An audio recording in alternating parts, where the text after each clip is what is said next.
Mbak Polisi. Kali ini suasananya bukan hanya panas, tapi malah teduh gitu. Apa ini karena kepemimpinan Komisi 3, atau karena Kapolres Tabes yang luar biasa, atau memang kasusnya berbeda? Jika iya berbeda, berikan gambaran kepada kami, Pak Kapolres beserta jajaran. Berikan gambaran kepada kami agar kami bisa yakin ini memang berbeda dengan Sumatera Barat. Berikan kami gambaran. Kenapa? Kami mencintai polisi, Pak. Anggaran bertambah, kewenangan luar biasa. Itu bukti kecintaan kita. Selalu ada nasihat bahwa tanpa polisi sehari saja Indonesia akan rusak. Seminggu lebih rusak lagi. Karena itu polisi penting. Nggak usah diragukan kecintaan kami pada polisi. Dalam rangka kemitraan, tugas kami adalah terus-menerus memperkuat polisi dengan memperbaiki citranya. Jika nanti ada 1-2 masukan dalam kerangka itu, tolong ditangkap secara serius. Mungkin nadanya memang berbeda, suasananya berbeda. Sekali lagi jelaskan itu. Pak Kapoltabes, kalau kita boleh berkaca pada situasi akhir-akhir ini, apa yang menjadi tugas pokok ke dalam, evaluasi ke dalam? Yang paling mendesak adalah 2, Pak. Pertama, soal kekerasan.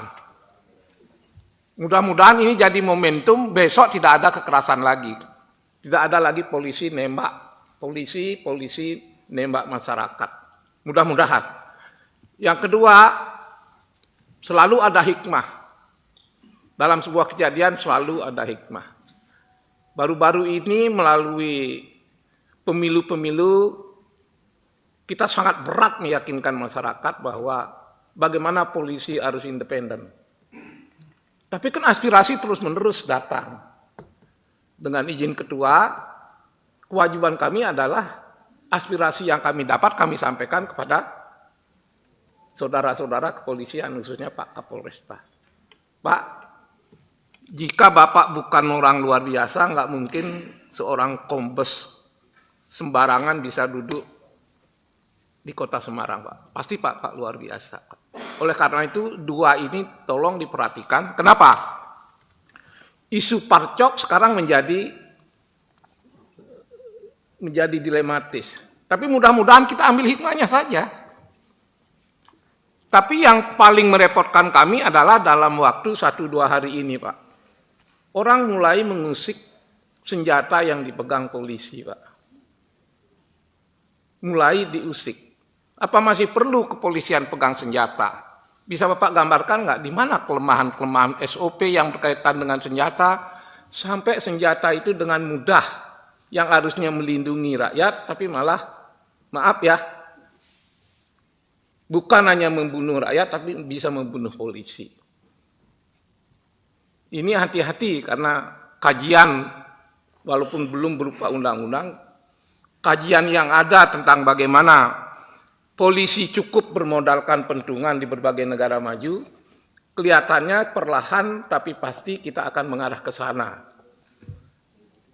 Berikan gambaran kepada kami betapa masih pentingnya senjata itu dipegang.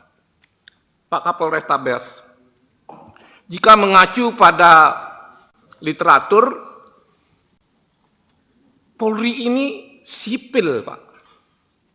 Polri ini sipil. Dan saya tidak boleh malu-malu harus mengutip pasal 30 ayat 4 Undang-Undang Dasar yang menyebutkan, saya baca saja, biar kami menyampaikan ini berdasarkan pesanan dan aspirasi yang ada.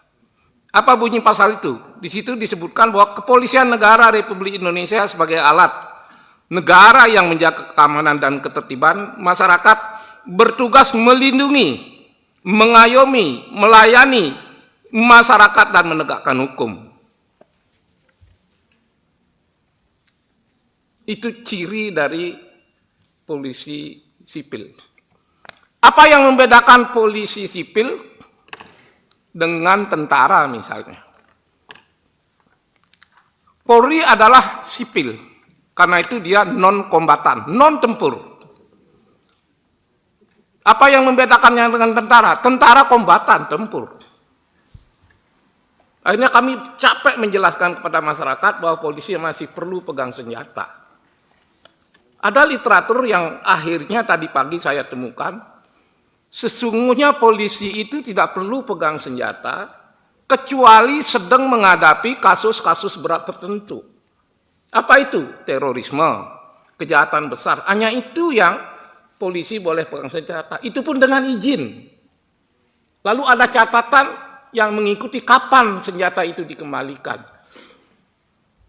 Melihat bayang-bayang ini, maka mulailah jika polisi itu masih boleh pegang senjata, gunakan secara baik. Jangan digunakan untuk menghadapi rakyat. Sekarang khusus kepada Pak Kapolres Tabes yang saya dengar reputasinya bagus. Ya, saya dengar. Karena itu saya berharga untuk menyampaikan saran. Pak, jangan pasang badan melindungi anggota dalam kasus ini, Pak. Cintai kepolisian dengan bertindak tegas. Kalau dia salah, lakukan kesalahan. Karena kalau di Sumatera Barat kan sudah ada proses persidangan dan dipecat. Lalu di Semarang, Bapak sudah melakukan apa? Dan akan melakukan apa terhadap hal ini? Satu tujuannya agar masyarakat tenang. Masyarakat merasa aman. Polisi masih boleh pegang senjata, tapi polisi itu tidak mengarahkan senjatanya ke